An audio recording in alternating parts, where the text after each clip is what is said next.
మేము మాట్లాడతాం, ఇవ్వండి అని అడుగుతున్నాం. ఒక్కసారి మాకు మాట్లాడే అవకాశం ఇవ్వండి అని ఎంత చేసినా కూడా కనీసం 4 గంటలు నిల్చున్నాం కదా, కనీసం మనసు మారుతుందేమో వీళ్ళకి. అయ్యో అక్కలు ఇంత నిల్చున్నారు, ఆడబిడ్డలు నిల్చున్నారు, మా ఇంట్లో ఆడబిడ్డలైనా గంతే కదా, ఒక్కసారి మాట్లాడతారేమో అని ఆలోచన కూడా నా స్పీకర్ గారు మా సైడ్ చూడరు, నా ముఖ్యమంత్రి గారు అలా చూస్తూ ఉంటారు ఎంజాయ్ చేసుకుంటూ. మరి ఏంటో మరి అర్థం కాలేదు. అందరు కూడా అక్కడ ఉన్న వాళ్ళందరూ నిజంగానే 119 మందిలో 9 మందిని లేడీస్ కదా, 6 మంది కూర్చున్నారు కదా, 3 నిల్చున్నాం కదా. మీరందరూ కూడా అక్కడున్న గౌరవ శాసనసభ్యులు ఒక్కసారైనా ఆలోచించారా? ఈరోజు మా శాసన సభకు సంబంధించిన మా మంత్రి గారు చాలా విషయాలలో హౌస్ బాగా నడవాలంటే అందరినీ రిక్వెస్ట్ చేస్తుంటారు, కూర్చోండి కోఆపరేట్ చేయండి, కూర్చోండి కోఆపరేట్ చేయండి అని. ఈరోజు ఒక్కసారి మీరు లేవలేదండి. శ్రీధర్ బాబు గారు ఆడబిడ్డలు నిల్చున్నారు కదా, కూర్చోండి మీరు అని ఒక్కసారి కూడా మమ్మల్ని అడగలేదు. ఎప్పటికైనా మైక్ ఇస్తారేమో, మనసు మారుతుందేమో అని ఆలోచించాను, కానీ లేదు. కానీ ఏమైపోయింది, అక్కడికి వచ్చిన తర్వాత కూడా నిజంగానే ఈరోజు ఎస్సీ వర్గీకరణ గురించి మాట్లాడారు. అంబేద్కర్ గారు ఏం చెప్పారు? దళిత సోదరులు ఏ విధంగా అయితే ఈ సమాజంలో రిజర్వేషన్ కావాలని కోరుకుంటున్నామో, అన్నిట్ల వాళ్ళకి అన్ని రిజర్వేషన్ ఉండాలని కోరుకుంటామో, అట్లాగే మహిళలు కూడా అదే కేటగిరీ అని చెప్పారు. మరి ఎక్కడండి ఈరోజు పెద్ద ఉపోద్ఘాతం ఇచ్చున్నారు ఈరోజు మరి మాట్లాడుతూ. కానీ ఏం మాట్లాడుతూ అక్కడ ఏం కనిపించింది మీకు సీను? అది మాత్రం ఆలోచించే స్థితిలో లేరు. ఇప్పటికైనా మహిళలందరూ, రాష్ట్రంలో ఉన్న మహిళలందరూ ఇది గమనిస్తూ ఉన్నారు. ఊరికనే 1 కోటి మంది మహిళలను కోటీశ్వరులను చేస్తాం మాటలు కాదండి. 1 కోటి మంది మహిళలను కోటీశ్వరులు చేస్తామంటే ఆ మాటకే సంతోషపడతారు అనుకుంటున్నట్టున్నారు. కానీ ఈరోజు కింద స్థాయిలో ఈ నెల రోజుల నుండి మన హైదరాబాద్ సిటీలో జరుగుతున్న ఈ సంఘటనలు చూసి చాలామంది చదువుకున్న అమ్మాయిలు ఎవరైతే వాళ్ళ పిల్లల్ని స్కూల్కి పంపిస్తున్నారో భయంతోనే అయిపోతున్నారు. అమ్మో మా పిల్లల్ని ఏమి చేస్తారో, ఎక్కడైపోతారో, ఇంకెవరైనా వెనుకపోవాలి సెక్యూరిటీ అనే కాడికి వచ్చున్నారు. అంటే ఒక రకమైన భయం. రోజుకు 4, 3 ఇలా చెప్తూ పోతూ ఉంటే అమ్మో మా పిల్లల పరిస్థితి ఏమవుతుందనే భయం సామాన్య జనాల మధ్యలో కలుగుతున్న విషయాన్ని దయచేసి గమనించమని కోరుతా ఉన్నాను.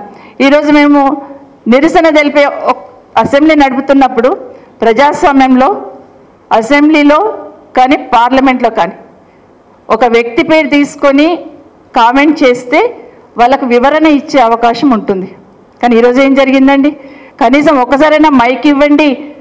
కనీసం బట్టగాల్చి మీరేసినట్టు ముఖ్యమంత్రి గారేమో మోసం చేస్తామంటారు. మరి మేము చెప్పాలి కదా ఏం మోసం చేసాము ముఖ్యమంత్రి గారు అని చెప్పాలి కదా. గౌరవ బట్టి గారేమో ఉప ముఖ్యమంత్రి గారు మొహం పెట్టుకొని మాట్లాడతారంటారు. మరి ఈరోజు అక్కడ చూస్తూ ఉంటే పార్టీ మారడమే పెద్ద నేరం అన్నట్టు అనుకుంటే మరి ఈరోజు అక్కడ ఉన్న వాళ్ళందరూ ఎవరు?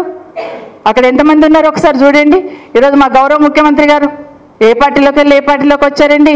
ఇప్పుడు మరి అక్కడ ఏ మొహం పెట్టుకొని కూర్చున్నారు? ఆ రోజు టీఆర్ఎస్ పార్టీ, తర్వాత టీడీపీ, తర్వాత కాంగ్రెస్లోకి.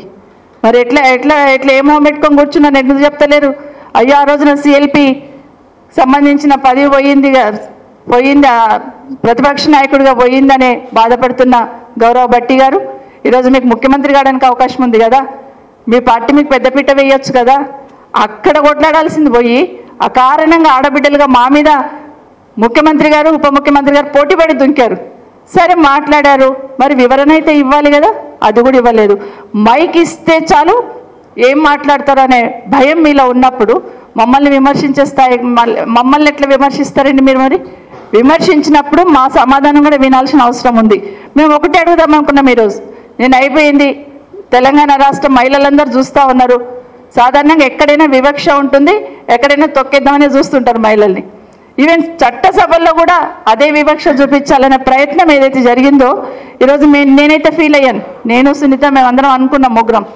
అసలు అదే జెంట్స్ ఇక్కడ నిలబడి అర్చింటే లేసి సార్ ప్లీజ్ రిక్వెస్ట్ చేస్తుండేమో మీరు సర్దుకోండి, మీరు సపోర్ట్ చేయండి అని.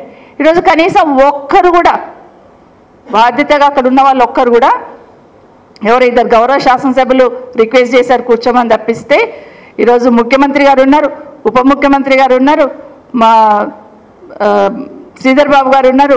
ఒక్కరైనా కనీసం ఎక్స్పెక్ట్ చేసినాం. కానీ ఇది కూడా ఇక్కడ నిజంగా చాలా బాధ అనిపించింది. ఇదే కాకుండా ముఖ్యంగా ముఖ్యమంత్రి గారు మాట్లాడుతూ కూడా మళ్ళీ మళ్ళీ మాట్లాడుతూ కూడా మళ్ళీ నిన్నటిదే మాట్లాడడం మొదలుపెట్టాడు. మాకు వివరణకు అవకాశం ఇవ్వకపోవడం ఒకటైతే మళ్ళీ మైక్ పెట్టుకోగానే మళ్ళీ అదే మాట్లాడడం మొదలుపెట్టాడు. ఇంకొక విషయం ఒక అడుగు ముందుకేసి నిన్ననేమో కేటీఆర్ గారు మీరు ఎన్నుకున్న అక్కలను నమ్ముకోకండి, మమ్మల్ని ముంచారు, నిన్ను ముంచుతారని మాట్లాడారు. ఈరోజు మాతో ఏం మాట్లాడుతున్నారు? అక్క మీరు వాళ్ళని నమ్ముకోకండి, వాళ్ళు మిమ్మల్ని కూడా ముంచుతారు, వాళ్ళ చెల్లెళ్ళు పంపించున్నాడు. అసలు హాల్లో లేని కవిత గారి గురించి మాట్లాడడం ఏమైనా సంస్కారమా? ఒక ఆడబిడ్డ ఎవరైనా కానివ్వండి, శత్రు కూతురు ఉంటే కూడా ఆడబిడ్డ ఎక్కడన్నా కష్టపడుతుంటే పక్క నుండి మనం బాధపడుతూ ఉంటాం. అయ్యో ఆయన బాధపడితే బాధపడను కానీ ఆ పిల్ల ఏం చేసింది అని బాధపడుతుంటాం. అట్లాంటిది సింపతి లేకపోగా కవిత గారి పేరు కూడా అక్కడ తీసుకున్నారు. నిజంగా తీవ్రంగా ఖండిస్తూ ఉన్నాను. ఎందుకంటే మానవత్వం లేని మాటలు మాట్లాడి అనిపించింది. అసలైన తొలి వెలుగు. ఫాలో వాట్సాప్ @తొలి వెలుగు official.